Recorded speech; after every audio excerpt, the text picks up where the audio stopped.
Good morning or good afternoon, depending upon where on the planet you are. And welcome to Advise Health's Lunch and Learn on cybersecurity for the mom and pop compliance shop.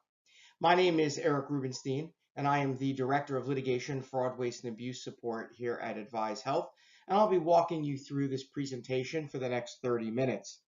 Just a quick note about myself. I'm a retired senior special agent with HHS OIG out of the New York regional office, where I worked criminal, civil, and administrative cases on behalf of the OIG, focusing on Medicare and Medicaid fraud.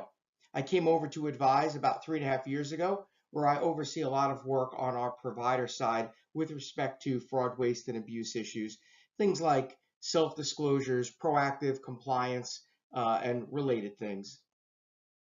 Our focus today isn't really going to be on compliance shops, meaning smaller compliance operations. It's really going to be focused on the mom and pop provider groups, and we'll call them mom and pop for the purposes of talking about smaller or small to medium type practices that are out there and some of the issues that I think you may be encountering when doing some of your own internal controls with some respect to cybersecurity. So this really isn't a cybersecurity training. We're really going to be doing a high-level overview. We're going to be addressing how cybersecurity for what we're going to call the mom and pop compliance shop differs greatly from their larger constituents and how and why common cybersecurity pitfalls can arise. Now, oftentimes, providers rely on the payment to keep their practices afloat, right? The money that comes in is the thing that keeps the lights on. Payments are typically coming from insurance companies, which we're going to refer to throughout this presentation as the payers. You all should know that, but oftentimes the insurance companies are referred to more commonly as payers in the healthcare parlance. There's a transaction of data to and from the provider in order to facilitate that payer payment. The data includes some of the most sensitive data, things like patient records, social security numbers, dates of birth, addresses, and so on. The payer community is very well versed, and they have top shelf cybersecurity standards and frameworks, such as things like High Trust, and as you see here on the screen, SOC 1 and SOC 2. As a smaller facility or a smaller provider enters into the conversation, however, IT security frameworks are not as accessible or widely implemented. Now, why is this a problem? Now, for us, we see this as because, well, the providers, the payers, larger healthcare organizations are all handling the same data. When you're a smaller practice or a smaller provider, oftentimes you just don't have that budget to implement the same kind of security framework that you would see in the larger organizations. But can we still do some things to help to mitigate our exposure to cyber fraud or cybersecurity breaches and ransomware and things like that? It's really going to come down to some small tweaks and training, and that's going to be a key part is training, and some everyday practices that are both efficient on time and effective on the outcomes and not really very costly at all. Now, when we talk about cybersecurity, it's really making sure the organization's data is safe from both internal and external attacks. It can include things like technologies, processes, and practices used to protect networks, computers, programs, and really the most important piece, that data, from unauthorized access or destruction or damage.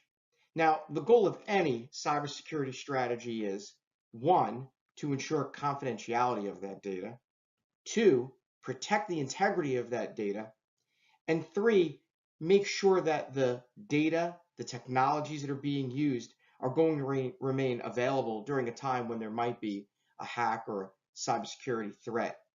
Now, the frontline resource in helping prevent cyber attacks is often the least trained person. Now let's talk a little bit about where training fails when it comes to cybersecurity and really taking the protective measures that you should be taking. Now, do you use common sense? Are you using passwords written on Post-it notes, or sometimes I like to call them a notekin, right? A notekin is that instead of writing it on a piece of paper, you happen to have a napkin handy. You write your note, your password, whatever it may be, and you just kind of leave it out and forget about it. Change those default passwords and keep them out of sight. The biggest thing that you see, particularly when I was an agent at the OIG, I would see it all the time. I would show up to do an interview, I'd walk into an office, and sitting right there on a post-it note on the laptop would be exactly the kind of thing that you see here in the picture on the left. A note placed on the computer screen with the password that you need. There's a tool called KeePass. It's free. It's a great way to keep your passwords electronically. There are tons of other applications you can get, both for computers. You can get them for your Android phone. You can get them for your iPhone.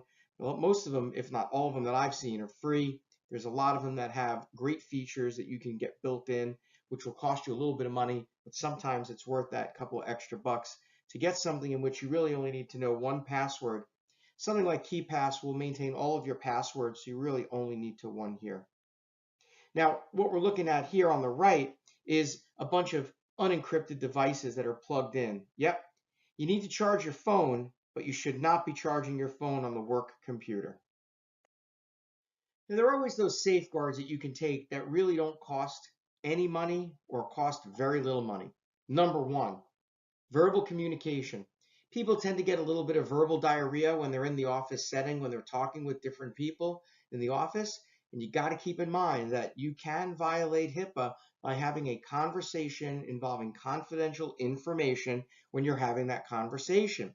So it's really important to remember that things are on a need to know basis. You should really only be sharing information with people with whom that information is something that should be a need to know. When I was at the OIG, I had a top secret clearance, and one of the biggest things that they would talk about during that training is the need to know requirement, which is the information that you are sharing something that's going to be shared with someone who needs to know it. You got to keep that in mind when you're talking about cybersecurity, when you're talking about passwords, when you're talking about things involving patient care, because there may be some prying eyes or prying ears out there. So if you've got to talk to somebody about patient care, if you've got to talk to somebody about something involving a potential issue with HIPAA, if you've got to talk to somebody about a billing issue relating to a patient where you've got to share information, make sure you're going to do that in a private room where you're only going to give that minimum amount of information that's needed. Now, when we talk about things like hard copy documents and the like, that's really one of the areas where I think the biggest sort of opening is for the bad guys to get information. Don't throw that stuff out. Get a crosscut shredder. Crosscut shredders are good for paper. They're good for CDs. If you've got any old discs sitting around just because you're cleaning out things from years past and you've got to get rid of them, that's the way to do it. When I was at the OIG, one of the biggest things that we loved to do were the after hours dumpster dives, where we'd go to a provider's office, we'd go to a residence for our subject or our target, and take their garbage. Go back and recreate what we could from that garbage, because most of the time when the garbage is thrown out, stuff really isn't shredded too well, if at all. So you don't want to keep that information in the garbage can. You want to get that crosscut shredder. You could buy them. They're very inexpensive. You want to stay away from strip shredders because a strip shredder will just tear the paper in similar longitudinal lines. You want to get a crosscut shredder, so that makes it impossible to rebuild that piece of paper that was just shredded. Now, I'm sure all of you have seen emails that have come to you that are obvious signs that they aren't accurate or real. And those are what we typically would call a phishing email, where it looks like it's an official email from maybe your credit card company, your bank account, eBay, PayPal, maybe even an email from someone that you know. And the goal is to create an environment where you open up something that's on that email.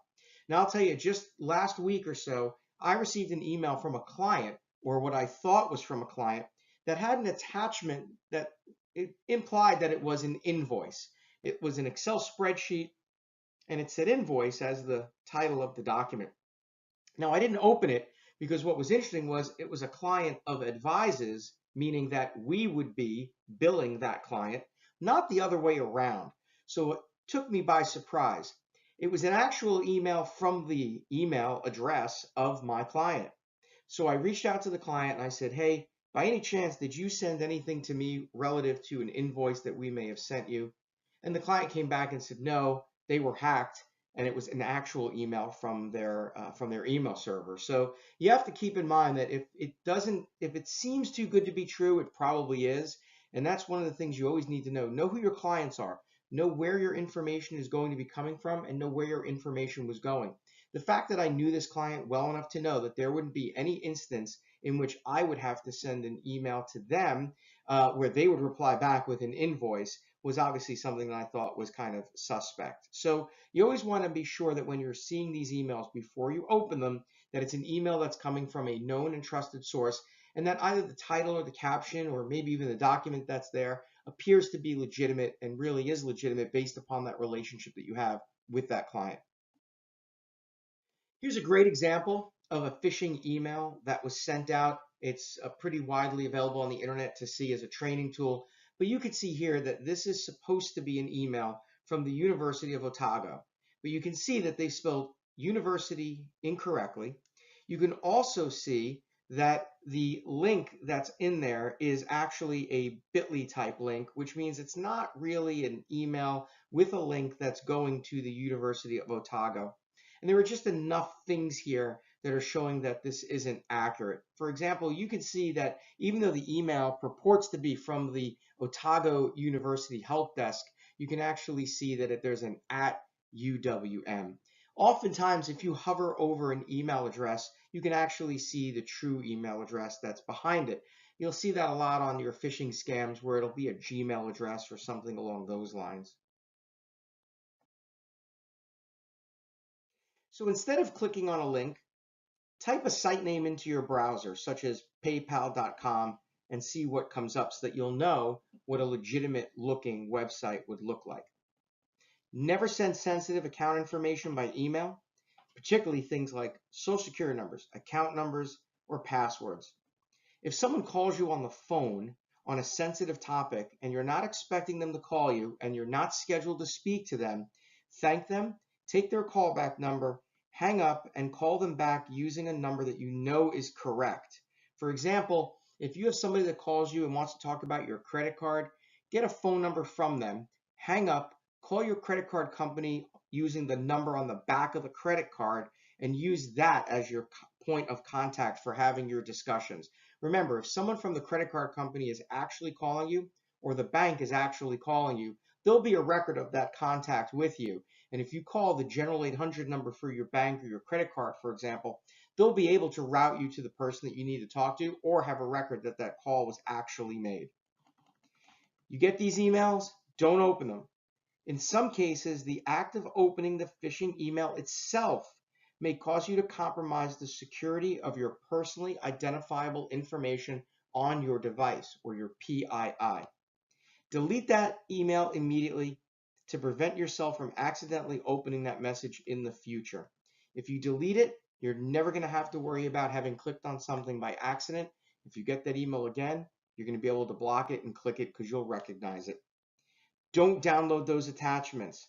Anything that's accompanying a message, you shouldn't be clicking on. Attachments can contain malware, such as viruses, worms, or spyware, things that you wouldn't even know are going to be placed on your computer. So don't click on those. Don't click on links that appear in a message unless it's from a trusted source that you know. It should be from an email address that you know. It should be a link to a website that you're familiar with. Links that are embedded within phishing messages can direct you to a fraudulent website in which you can be the victim of a ransomware, a takeover, or a hack where they're going to get in behind the scenes and take all the information from your laptop without you even knowing it. Don't reply to these emails, right? So sometimes the common sense thing to do is reply and say, I don't know you, or something like that. Don't reply, because by replying, you're acknowledging that you are in receipt of the email. Plus, you're giving someone some information about you through that return email. So don't reply. Ignore any requests that someone may send you to solicit information, and do not call numbers provided in a message. Now, this doesn't just hold water with emails. You're probably seeing that there's a bunch of these things happening in text messages as well. I've recently received a bunch of text messages in the past week where I was told that I had triggered payments on PayPal, that I have triggered payments through my bank. Oftentimes it's from a bank, from an account that I don't even have an account at. And oftentimes the PayPal is showing that I've made a payment to someone. I don't recognize the name. I go into my PayPal account to make sure that that hasn't been broached in any way, and I find that it really is just a text for phishing, and I block it. So stay away from those. If you have an IT department, you should be reporting this to your IT department. Within Outlook, you have the ability to block emails and block addresses. You should be looking to do that. It's important to be able to help others with respect to being able to report phishing so that these phishing expeditions do not attack other people within your organizations. If you've got people in your organization who are doing the kind of work from an IT perspective, it's a good way for them to be able to collate and collect up information to be able to report this to other people in the organization. Don't take that email and forward the email. Take that email, take a screenshot of it, and once you've captured the screenshot, send a screenshot of the phishing email to your IT staff or your designated compliance person that may be involved in this. Do not forward the emails. Now, even small organizations are starting to move things towards the cloud and relying less and less upon internal storage because as we move on to things from paper to the electronic medium, we're moving to cloud computing. And the common ones that you see, which are here on this slide, Google Docs, Dropbox, things like that. If you have some sort of AWS or Amazon Web Services where you can purchase some storage space, these are cloud computing mechanisms that are out there. Do not store confidential information on these public cloud services. If you've got a service that's a closed network in which you're not getting a free 5 gigabytes of data storage and you're paying that, then you're typically going to have a higher level of security because you're typically going to have to access it through a different mechanism other than just logging into your Gmail account. So stay away from storing your confidential information on these public cloud services. Big thing is do not use personal email accounts for work-related matters. Now, I know a lot of smaller organizations, their employees have an email address with Gmail. Try to stay away from that. With Office 365 through Microsoft, getting corporate email addresses is relatively inexpensive if you have that subscription to Office 365. So stay away from having your employees and staff using a Gmail account or using their personal email address for business related matters. Be sure to create business related email accounts, which allows you to track traffic between your staff and the outside world. It lets you maintain records. One of the biggest things from a compliance perspective is it's going to help you if you have a subpoena served on you for records and you need to put what's called a litigation hold in place. It'll be important to be able to do that, and it's very difficult to do it if you don't have a corporate email account set up. So you want to talk a little bit about just some organizational best practices. A cybersecurity governance and risk management program should be established, which is appropriate for the size of the organization. So there's a group that's called NIST, National Institute of Standards and Technology, and they have a cybersecurity framework, and it includes 5 concurrent and continuous functions, which are here on the slide that we're going to talk about. Number 1 is identify. Develop an understanding to manage your cybersecurity risk, meaning what's out there that is potentially a problem that you're going to have to address. 2 is going to be protecting that. Develop and implement appropriate safeguards. If you're a larger organization, you're probably going to have a greater number of safeguards that are out there versus a smaller organization. For example, if you're a small organization in which you've only got a handful of computers and nobody takes them home, you don't really have to think about provisioning laptops and laptop security from that perspective. But if you're a larger organization where people work from home, people work remotely, people work in the field, then obviously you're going to have to think about ways to safeguard those devices when they're not within the office setting.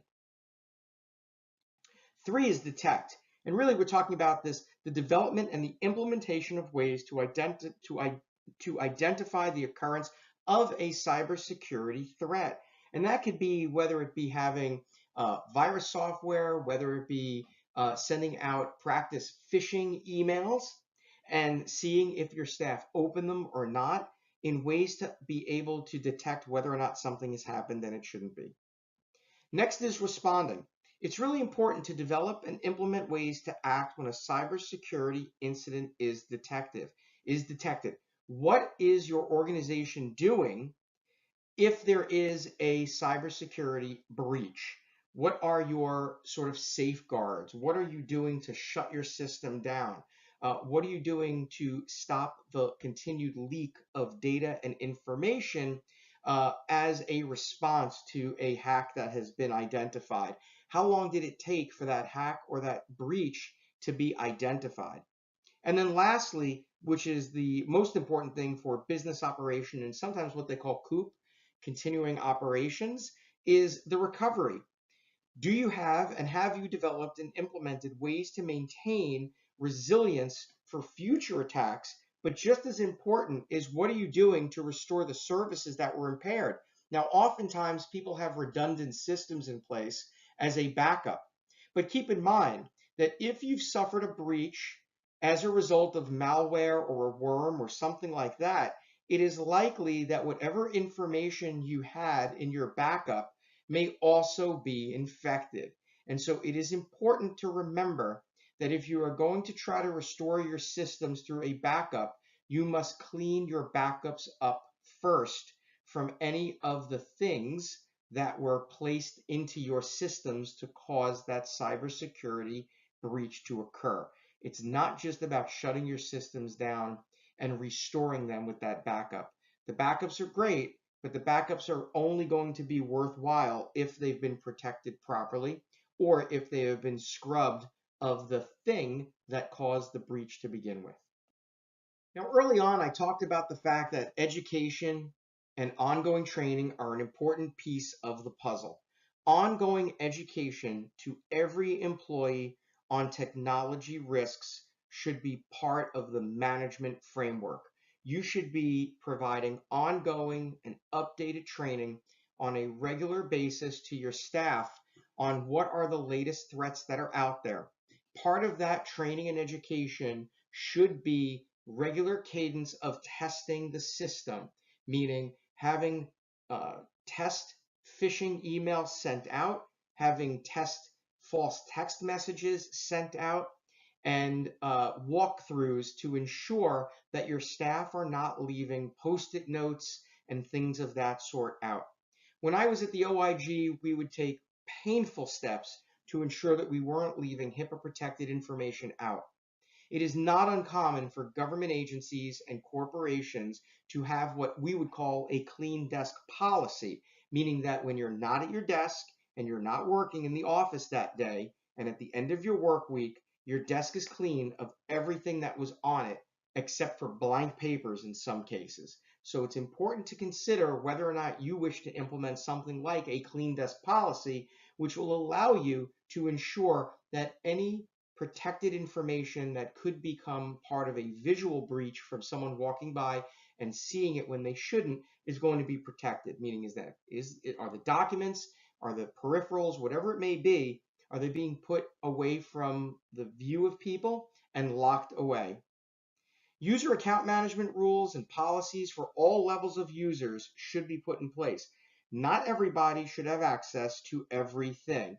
Now, I recently worked on a project here at Advise where an employee was disgruntled, had access beyond what he should have had.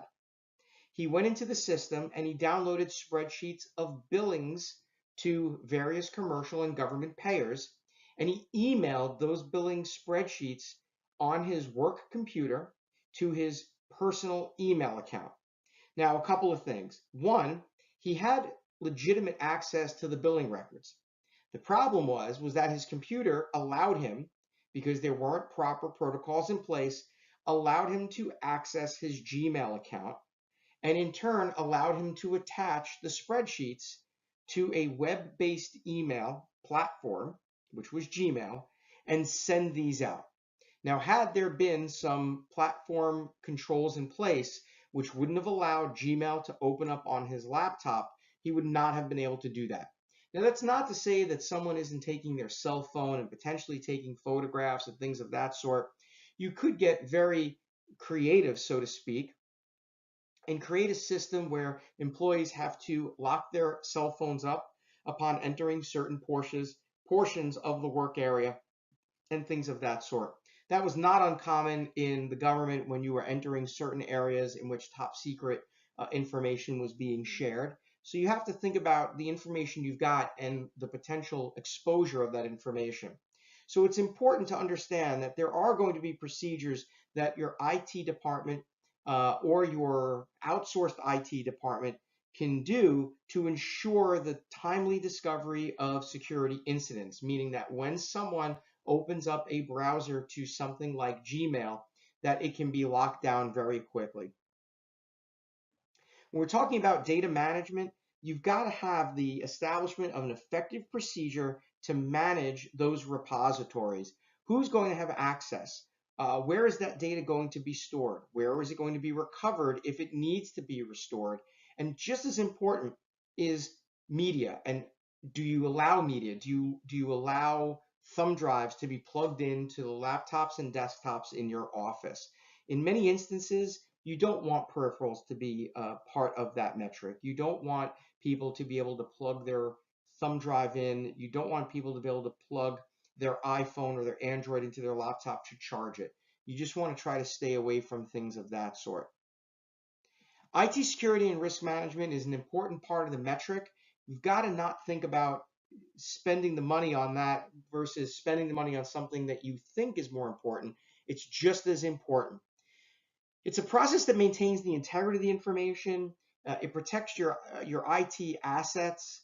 The process really is not as difficult as I think some people can perceive it to be. Plenty of the commercially off-the-shelf platforms that are out there, things like McAfee and Norton, provide a fairly high level of security protection. Now, there are other platforms out there. There are enterprise-related platforms that are out there to use. But a lot of the things that we're talking about today are kind of these common sense approaches that people tend to get lazy about as time goes on. A system use policy generally outlines the rules by which organizations and IT systems can be used. Example elements to be considered in this policy may include the mandatory use of passwords on all systems, including phones and tablets, including the need for passwords to be changed regularly, and a prohibition of providing passwords to other team members or third parties. Now, that's not to say it doesn't happen, but there should be a written policy that says that this is not going to be something that is allowed, and if it's identified, it could lead to administrative action against you as an employee. The prohibition of copying of organizational data and removing that data without office approval is something that should be part of any operating procedure that's out there. As I mentioned before, the encryption of a USB stick, and really more importantly, is potentially not allowing the USB or the thumb drive to be part of the system and allow it to be connected to a laptop for copying unless it's absolutely necessary.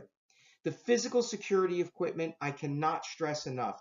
We see constantly instances in which breaches occur due to lost or stolen technology. There was a large payer in the New Jersey area several years ago who had a laptop stolen from a desk in an office that was left unlocked and the laptop had not been secured. We see this all the time. For organizations like, for example, home health agencies, and adult social daycare where they're walking around with peripherals. And really, when we're talking about home health organizations where they're going site to site or building to building and apartment to apartment on visits, and they're bringing a tablet with them, are those tablets connecting to technology? Are those tablets protected? What is the technology being protected with? Is it a password? Is it a facial recognition? Is it a thumbprint? What's used to be able to protect that technology in the event of it being stolen or lost? Rules for the private use of the system, you've got to be very clear about that. Is it allowed, and is it allowed during office hours or outside office hours? And what are the limits to what's going to be allowed to be sought from the internet or things of that sort? Meaning, are you going to allow people to go to their respective banking institutions, but you're not going to let people go onto things like Gmail or use their Yahoo accounts for things of a personal nature?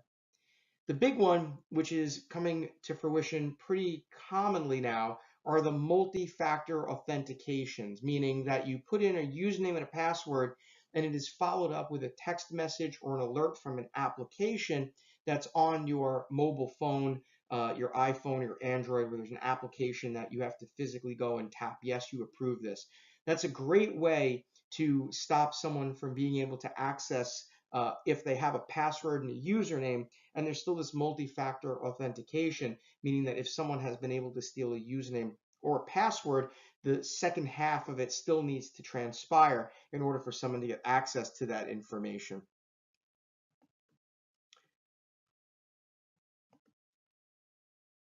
And as you will know, we kept this to 30 minutes so that we wouldn't run afoul of anybody's schedule or calendar. And we wanted to make sure that we gave people an opportunity to enjoy this for 30 minutes and still get on with their day.